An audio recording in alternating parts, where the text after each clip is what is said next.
গত বছরের জুলাই আগস্টে সংগঠিত ছাত্র জনতার গণ অভ্যুত্থানে শেখ হাসিনা সরকারের পতন, অন্তর্বর্তী সরকারের প্রধান উপদেষ্টা অধ্যাপক মোহাম্মদ ইউনূসের নেতৃত্বে গৃহীত সংস্কার উদ্যোগ সহ বাংলাদেশ পরিস্থিতি নিয়ে গতকাল বৃহস্পতিবার একটি প্রতিবেদন প্রকাশ করেছে যুক্তরাজ্য ভিত্তিক সাময়িকী দ্য ইকোনমিস্ট। প্রতিবেদনটির বাংলা অনুবাদ প্রকাশ করা হলো। 16 বছর ধরে বাংলাদেশ একটি নিরবচ্ছিন্ন ভূমিকম্পে কাঁপছিল, বললেন বাংলাদেশের অন্তর্বর্তী সরকারের প্রধান উপদেষ্টা অধ্যাপক মোহাম্মদ ইউনূস। শেখ হাসিনা ও তার দল আওয়ামী লীগ সরকারের এক নায়কতান্ত্রিক শাসনের প্রতি ইঙ্গিত করে একথা বলেন ক্ষুদ্র ঋণের পথিকৃৎ ও শান্তিতে নোবেল পুরস্কার জয়ী অধ্যাপক মোহাম্মদ ইউনূস। 2024 সালের অগাস্টে গণ অভ্যুত্থানে ক্ষমতাচ্যুত হয় শেখ হাসিনার সরকার। এখন বাংলাদেশের অন্তর্বর্তী সরকারের প্রধান উপদেষ্টা অধ্যাপক মোহাম্মদ ইউনূস বলছেন, যা ধ্বংস হয়ে গেছে তার সবকিছু ঠিক করার চেষ্টা করছেন তিনি। আমরা সঠিক পথে এগোচ্ছি এবং জনগণ আমাদের সঙ্গে আছে। আমরা আশাবাদী, যোগ করেন অধ্যাপক মোহাম্মদ ইউনূস। এই আশাবাদী এখন প্রয়োজন। শেখ হাসিনার পতনের পর থেকে তার শাসন আমলের বাড়াবাড়ির চিত্র প্রকাশ্যে আসছে। গত বছর প্রকাশিত এক শ্বেতপত্রে অভিযোগ করা হয়, তাঁর শেখ হাসিনার শাসন আমলে বছরে প্রায় 1600 কোটি ডলার পাচার করা হয়েছিল। শেখ হাসিনার বিরুদ্ধে হত্যা, অপহরণ ও জেনোসাইড সহ বিভিন্ন অভিযোগে মামলার সংখ্যা ক্রমেই বাড়ছে। তিনি সব অভিযোগ অস্বীকার করেছেন। ক্ষমতার এমন অপব্যবহারের পুনরাবৃত্তি রোধে বাংলাদেশের রাজনৈতিক পরিসরের সব দলই গণতান্ত্রিক পরিবর্তনের দাবি জানিয়েছে। তবে বিপ্লবের 9 মাস পেরিয়ে গেলেও বড় ধরনের পরিবর্তন আনা সহজ হচ্ছে না। শেখ হাসিনা দেশ ছেড়ে ভারতে পালিয়ে যাওয়ার পরপরই এই প্রক্রিয়া শুরু হয়। গত সেপ্টেম্বরে অধ্যাপক ইউনূস বিভিন্ন ক্ষেত্রে যেমন নির্বাচন, বিচার ব্যবস্থা, সংবিধান সংস্কারের জন্য সুপারিশ দিতে কমিশন গঠন করতে শুরু করেন। এই কমিশনগুলোতে রয়েছেন নাগরিক সমাজ ও একাডেমিক অঙ্গনের বিশেষজ্ঞরা। এসব কমিশনের সুপারিশ পর্যালোচনার জন্য অন্তর্বর্তী সরকার আরেকটি কমিশন, জাতীয় ঐকমত্য কমিশন গঠন করে। জাতীয় ঐকমত্য কমিশন এখন পর্যন্ত মোট 166টি সুপারিশ একত্র করেছে।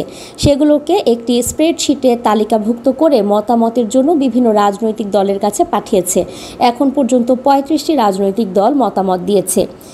এই ঐকমত্য কমিশন রাজনৈতিক দলগুলোর সঙ্গে আলোচনা করে একটি জুলাই সনদ তৈরি করবে, যা নির্বাচন আয়োজনের পথ সুগম করবে এবং একটি নতুন বাংলাদেশ গড়ার সূচনা করবে বলে উল্লেখ করেন অধ্যাপক ইউনূস। কিন্তু ঐকমত্যে পৌঁছানোটা সহজ ব্যাপার নয়। প্রথমত, কোনো কমিশন থাকা উচিত তা নিয়ে রাজনীতিক ও সাধারণ মানুষের মধ্যে মতপার্থক্য রয়েছে। কেউ বলছেন বাংলাদেশের অর্থনীতির মূল খাত তৈরি, পোশাক শিল্পের জন্য একটি কমিশন থাকা উচিত ছিল। আবার অনেকেই শিক্ষা খাত নিয়ে অবহেলার অভিযোগ তুলেছেন। বিলম্বে গঠিত নারী বিষয়ক সংস্কার কমিশন ঘিরে সবচেয়ে বড় বিতর্ক তৈরি হয়েছে। নারীদের আরও বেশি অধিকার দিতে এই কমিশনের সুপারিশে ইসলামী উত্তরাধিকার আইনে পরিবর্তনের প্রস্তাব দেওয়া হয়েছে, যার বিরুদ্ধে ইসলামপন্থী দলগুলো ব্যাপক বিক্ষোভ করেছে। তবু সংস্কার কমিশনের সঙ্গে জড়িত ব্যক্তিরা আশাবাদী। জাতীয় ঐকমত্য কমিশনের সহ-সভাপতি অধ্যাপক আলী রিয়াজ ইতোমধ্যে বাস্তবায়িত কিছু পরিবর্তনের কথা উল্লেখ করেছেন, যেমন হাইকোর্টে বিচারপতি নিয়োগের জন্য একটি স্বাধীন প্রক্রিয়া। জাতীয় ঐকমত্য কমিশনের সংলাপের দ্বিতীয় পর্ব 15 মের পরপরই শুরু হবে। তবে আগামী অগাস্টের মধ্যে একটি সনদ চূড়ান্ত হওয়ার বিষয়ে আত্মবিশ্বাসী অধ্যাপক আলী রিয়াজ। যদি এই সময়সূচি অনুযায়ী সবকিছু এগোয়, তাহলে এ বছরের ডিসেম্বরের মধ্যে নির্বাচন অনুষ্ঠিত হতে পারে। অধ্যাপক ইউনূস দৃঢ়ভাবে বলেছেন 2026 সালের জুনের মধ্যে নির্বাচন হবে এবং তিনি নির্বাচনে অংশ নেবেন না। তবে এই বিলম্বের কিছু মূল্য ইতোমধ্যেই গুনতে হচ্ছে।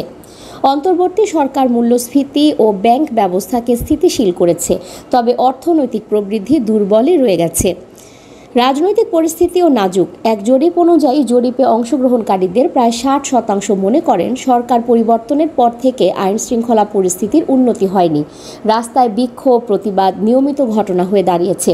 বিক্ষোভকারীদের সবচেয়ে সাধারণ দাবি হলো আওয়ামী লীগের বিরুদ্ধে শাস্তিমূলক ব্যবস্থা নেওয়া। 12ই মে নির্বাচন কমিশন আওয়ামী লীগের নিবন্ধন স্থগিত করে। যে কোনো নির্বাচনে দলটির অংশগ্রহণ নিষিদ্ধ করে ইসি। তবে আওয়ামী লীগের প্রতি ব্যাপক বিরূপ মনোভাব থাকা সত্ত্বেও দলটির এখনও কিছুটা সমর্থন রয়েছে। আওয়ামী লীগের নেতা মোহাম্মদ আরাফাত জোর দিয়ে বলেন, দলটির প্রতি জনগণের ম্যান্ডেট ছিল, কিন্তু জিহাদিরা সহিংসতার মাধ্যমে ক্ষমতা দখল করেছে। তারা আওয়ামী লীগ বাংলাদেশে নিজেদের ন্যায্য স্থান পুনরুদ্ধারের জন্য লড়বে। ক্ষমতার বাইরে থাকলেও আওয়ামী লীগ এখনও দেশ জুড়ে অস্থিরতা সৃষ্টি করতে সক্ষম হতে পারে। নিউজ ডেস্ক, সংযুক্ত। সাবস্ক্রাইব করে সংযুক্তের সঙ্গে থাকুন।